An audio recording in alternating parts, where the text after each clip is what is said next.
Did real well with it. I did real well on my test for language aptitude, and off to school I went for Czech and then secondly for Slovak.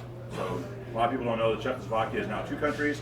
They actually have two separate languages, and I got to learn each of those. So off to language school I went. I then was stationed up at Fort Drum in upstate New York, where hell freezes over every year, I assure you. It's a beautiful country, but that snow is brutal up there. So got to spend a lot of time out in the woods, doing a lot of neat things and training.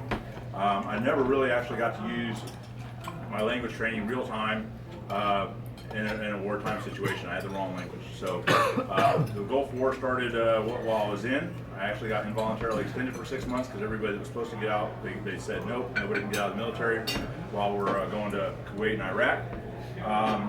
I got out of the active duty military, went into the reserves. My reserve unit authorized me to go back to language school again for a second time to learn Russian.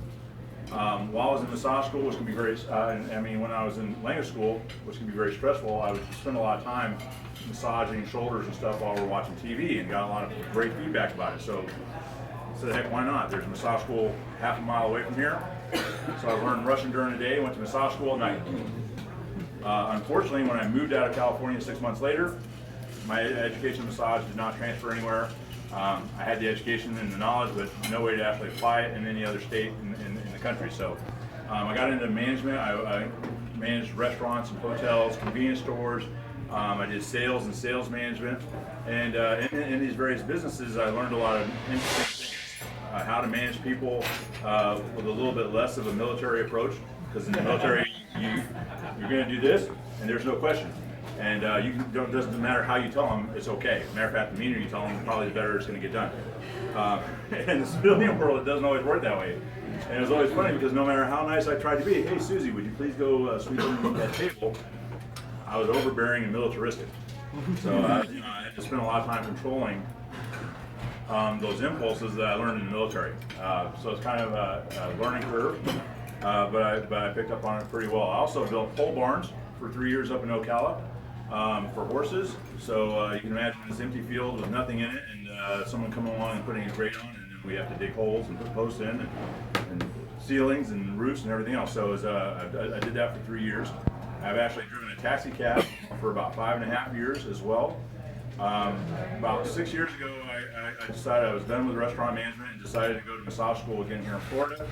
And I decided I was tired of working for someone else and wanted to open up my own business. So that's what I did. As soon as I got out of massage school, I found I had already had a business plan going into school. I had rented a space. I had everything set up. I hired 3 other therapists, opened my doors, no money in the bank, no capital. It's absolutely the wrong way to go into business as far as that goes, but somehow I made it work with a lot of determination, a lot of drive, and I built the Peaceful Warrior Massage. And then last year, I decided that I was tired of being out of shape and overweight, and I wanted to add another dimension to help people with health, and do that through personal training. So I lost 55 pounds, and got myself in better shape, and now I enjoy helping other people learn how to move properly, reduce the risk of injury, help correct posture, and things of that nature. So that gives you a little bit more of an insight about me and who I am. A little bit. Sometimes I'm still told I come across as a drill sergeant, but I try real hard to make it fun in my approach. Thank you very much for the opportunity to speak to you guys today. And that's it.